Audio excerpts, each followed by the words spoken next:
Salario mínimo diferencial y aumento de edad de pensión propone la OCDE a Colombia. Gobierno ofrece reajuste del 6.2% a trabajadores estatales. Renuncia al cargo el ministro del Interior, Juan Fernando Cristo. Revelan comprometedoras conversaciones entre ex senador Bula y asesor de la ANI. Fiscalía dice que exdirector de la policía trató de evitar captura de empresario. Amplían beneficio de vacunación gratuita contra el papiloma humano. Primeras sanciones contra América y Cali por desórdenes en el Pascual Guerrero. Nairo Quintana atacó en el Giro, pero el líder Dumoulin resistió.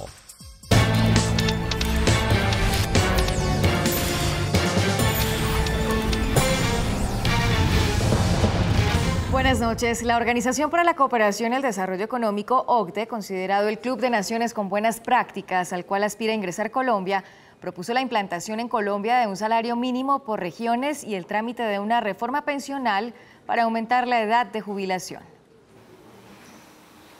En un informe sobre Colombia, la Organización para la Cooperación y el Desarrollo Económico hizo reparos a la política laboral del país, tocando temas sensibles como salarios, pensiones y empleo.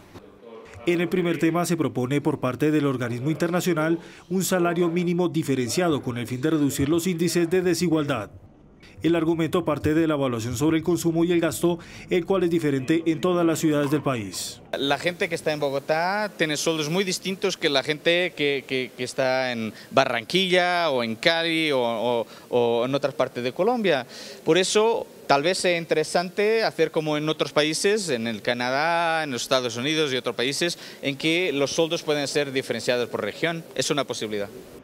Frente al tema pensional, la OCDE insiste en una reforma para evitar impactos a las finanzas públicas en el mediano y largo plazo. Esa reforma pensional es muy importante exactamente para garantizar la sostenibilidad del sistema pensional, pero también para disminuir las desigualdades que todavía son grandes. La gente está viviendo más años. Hace 20, 30 años la gente vivía hasta los 75 algo y se jubilaba a los 60 o menos y se podía garantizar el sistema pensional.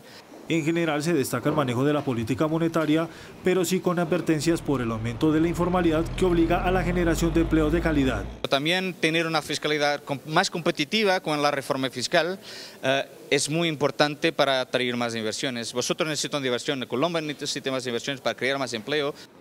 El gobierno sostuvo que las recomendaciones son bien recibidas, más de un organismo al cual busca su ingreso Colombia. Todavía seguimos teniendo mucha informalidad. Y hay que seguir reformando. El principal mensaje que nos deja la OCDE en este documento es cero complacencia. Se han hecho grandes esfuerzos, hemos hecho mucho trabajo para sacar adelante esta economía en condiciones adversas como la caída del precio del petróleo. La OCDE proyecta un crecimiento de la economía para este año del 2.3%. Y tanto el gobierno como los representantes de los trabajadores reaccionaron a las propuestas de la Organización para la Cooperación y el Desarrollo en materia laboral y pensional. Para los sindicalistas es un golpe y es un retroceso para Colombia. Aumentar la edad de jubilación y establecer salarios regionales, recomendación de la Organización para la Cooperación y el Desarrollo Económicos, ha sido objetada por algunos miembros de las centrales obreras. Esto constituiría un retroceso en los años 50, 60 y tal vez hasta la década de los 70 teníamos salarios diferenciales en Colombia, había salarios para el sector rural, había salarios para el sector campesino, en el sector industrial, etcétera. Para Tarcisio Mora, vicepresidente de FECODE, tampoco es viable establecer el salario mínimo diferenciado, pues 737.717 pesos no alcanza para quienes solo devengan este salario. Eso sería un golpe. Yo creo que este país no tiene para esas condiciones. La canasta familiar está aproximadamente en casi 2 millones de pesos y el salario mínimo no alcanza ni para una tercera parte de la canasta familiar. Pues yo creo que no podemos llegar a esas divisiones. Lo que sí sugiere el presidente de la Federación Nacional de Comerciantes FENALCO, Guillermo Botero, es la urgencia de una reforma pensional y laboral. Hoy en día hay que trasladar del presupuesto nacional 38 billones de pesos anuales y los recaudos totales del gobierno son 140 en un año. Eso quiere decir que los pensionados están absorbiendo entre el 28 y el 30%. La OCDE también invita a reducir costos para el comercio, sector que durante el primer trimestre mostró una fuerte desaceleración. El gobierno ofreció a los trabajadores estatales un reajuste salarial del 6.2% retroactivo al 1 de enero. La propuesta se conoció al reinicio de las conversaciones entre las dos partes. Se reanudó la mesa de negociación del sector público que se encontraba suspendida desde el pasado 6 de abril por mandato del Tribunal Administrativo de Cundinamarca, pues las centrales CNT, CTU, CSPC y UTC buscaban representatividad y participación respecto de las centrales CTU, CGT y CTC. Ese 1.200.000 trabajadores que están expectantes de esta mesa, el gobierno hizo esfuerzos significativos porque volviéramos a la mesa. Las centrales, por supuesto, están en la discusión normal por esa representación, pero yo tengo la certeza de que con la responsabilidad de todos, porque los funcionarios puedan tener ese aumento salarial, vamos a encontrar la fórmula para seguir avanzando en esta negociación. En dicha negociación, el gobierno propuso un incremento salarial del 6,2% para más de 1.200.000 empleados públicos. Creemos que eso no es una puja muy fácil.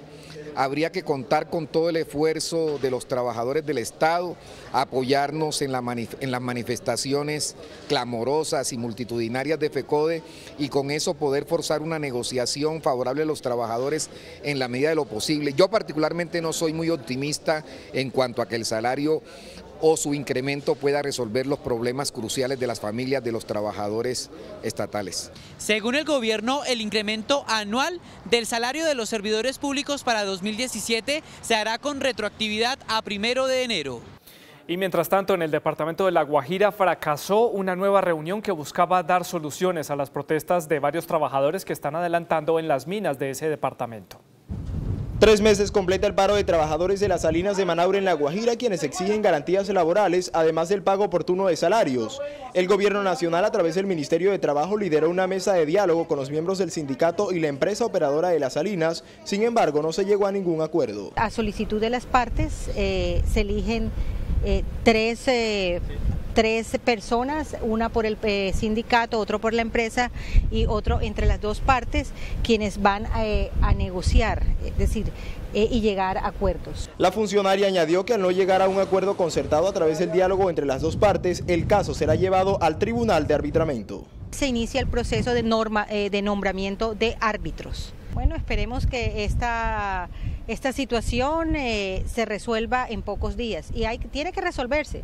Nosotros estamos y la ministra está en permanente diálogo con los trabajadores. Por su parte, los trabajadores manifestaron que la empresa Big Group no les brinda las garantías suficientes para retomar la explotación de sal y que no se acogerán al Tribunal de Arbitramiento. El sindicato de la Salina no se acoge a un tribunal de arbitramiento y se va a un paro indefinido hasta que haya una situación o una solución de fondo. Con la decisión tomada por el Sindicato de Trabajadores de las Salinas en la mesa de diálogo, continúa la parálisis que ya completa 3 meses y que deja pérdidas que superan los 10.000 millones de pesos. La otra noticia del día es la renuncia del ministro del Interior, Juan Fernando Cristo. El presidente Juan Manuel Santos aceptó su dimisión y designó como nuevo ministro a Guillermo Rivera. El presidente Santos, al hacer oficial la renuncia de Juan Fernando Cristo en el Ministerio del Interior, agradeció su labor en este cargo y dijo que él seguirá con algunas responsabilidades del gobierno. Ha estado en el grupo que negocia con las FARC toda la implementación de los acuerdos y se va a mantener ahí, ya no en calidad de ministro, pero sí en calidad de delegado del gobierno en esa interlocución con las FARC. En su reemplazo nombró al hoy viceministro del Interior, Guillermo Rivera, quien ha sido congresista durante 12 años. Para reemplazar al ministro Juan Fernando Cristo, está su viceministro, a quien voy a designar como el nuevo ministro del Interior, el doctor Guillermo Rivera. Se ha venido desempeñando como viceministro por casi año y medio y lo ha hecho también con lujo de detalles. Rivera, quien es de Mocoa, Putumayo, es el primer ministro que tiene precisamente esa región. En medio de la audiencia de imputación de cargos contra el exasesor de la Agencia Nacional de Infraestructura, Juan Sebastián Correa, la Fiscalía reveló comprometedores chats entre él y el exsenador Otto Bula, que mostrarían no solo su cercanía, sino la influencia de Correa en la ANI para favorecer a Odebrecht, todo cumpliendo órdenes del detenido ex senador Bula. La hipótesis de la Fiscalía es que el exasesor Correa, quien era el enlace entre la Agencia Nacional de Infraestructura con el Congreso de la República, se habría aprovechado de su cargo y su cercanía con el director de la entidad para favorecer a Odebrecht y a Otto Bula en dos contratos. El primero en la edición de la Ruta del Sol 2 en el tramo Ocaña-Gamarra y el del Consorcio Navelena para mejorar la navegabilidad del río Magdalena. Según la Fiscalía, lo hacía revelando información privilegiada. Para esto, revelaron chats y aseguraron que para la época de la adjudicación de esos contratos cruzaron cerca de 656 llamadas. NN que Marto va esta noche, le va a decir que calmado, pero no mucho, o si no, que Andrade se la monta y no paga, o paga poquito, 280 más 320 mínimo. Por esos contratos, según la Fiscalía, el ex senador Otto Bula habría recibido en primer lugar 13.000 millones de pesos aproximadamente y en segundo lugar 6.000 millones de pesos. La empresa obtuvo un beneficio de más de 50 millones de dólares como resultado de esos pagos corruptos. El exasesor de la ANI, Juan Sebastián Correa, fue imputado por 5 delitos: tráfico de influencias, utilización indebida de información privilegiada, abuso de la función pública, amenaza a testigos y falso testimonio. No solamente le suministraba información privilegiada al señor Bula Bula, quien, como ya se dijo, era el oscuro personaje contratado por Odebrecht para facilitar los contratos aludidos, sino que además se valió de su calidad de funcionario público para influenciar indebidamente y en beneficio precisamente del señor Nicolás Bula Bula, quien tenía jugosos contratos con Odebrecht que sumaban alrededor de 20.000 millones de pesos. La audiencia de imputación y medida de aseguramiento continuará mañana a las 7 de la mañana. Juan Sebastián Correa no aceptó cargos y tanto su defensa como el Ministerio Público cuestionaron la sustentación de la Fiscalía y le pidieron ser más explícita en la argumentación de la supuesta intervención del exasesor en la Agencia Nacional de Infraestructura para que le otorgaran esos contratos a Odebrecht. La Fiscalía le imputó cargos al exdirector de la Policía, el general retirado Rodolfo Palomino, por presuntamente persuadir a una fiscal para evitar la captura de un empresario que era investigado por despojos de tierras en el departamento de Córdoba. El exoficial se declaró inocente del delito de tráfico de influencias.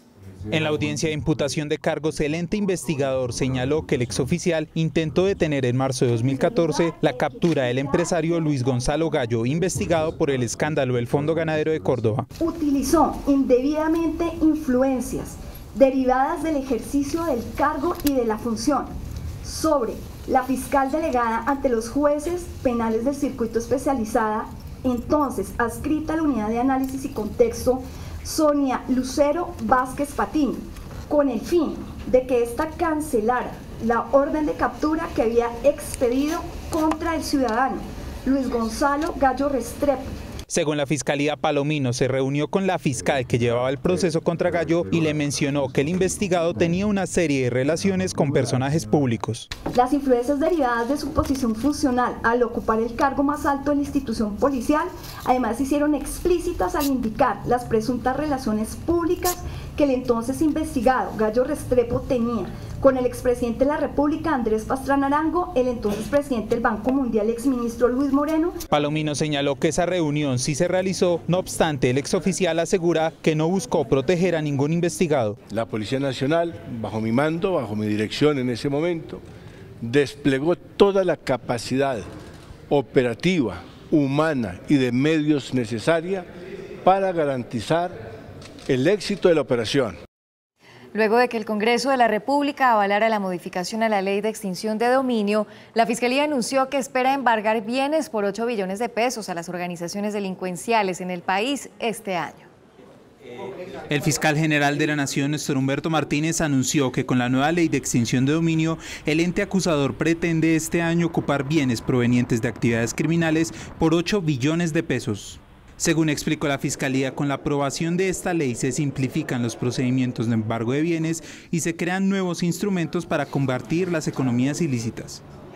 Durante el año 2016, la Fiscalía General de la Nación ocupó con fines de extinción de dominio casi 6.500 bienes avaluados en 5,1 billones de pesos. Entre los bienes figuran 370 relacionados con las FARC, que están valorados en 481.000 millones de pesos, y 410 propiedades del Clan del Golfo, que tienen un avalúo de 350.000 millones de pesos. El gobierno nacional advirtió que no reanudará las aspersiones con glifosato para erradicar los cultivos ilícitos. Pese al fallo de la Corte Constitucional que abre la puerta para reanudar las aspersiones aéreas con glifosato, el gobierno descartó esta metodología para erradicar cultivos ilícitos. Para el ministro de Salud, la aspersión aérea con glifosato trae afectaciones graves para la salud y el medio ambiente. Tenemos evidencia suficientemente importante para decir puede haber riesgo a la salud y la vida de la gente. Y además se trata de un daño que es ocasionado directamente por el Estado y además se trata de comunidades en condición de vulnerabilidad. Postura que compartió el ministro de Defensa, advirtiendo que por ahora no se tiene pensado reanudar ese método de erradicación. Por el momento no me siento tentado a hacer ningún movimiento por cuenta de esa sentencia.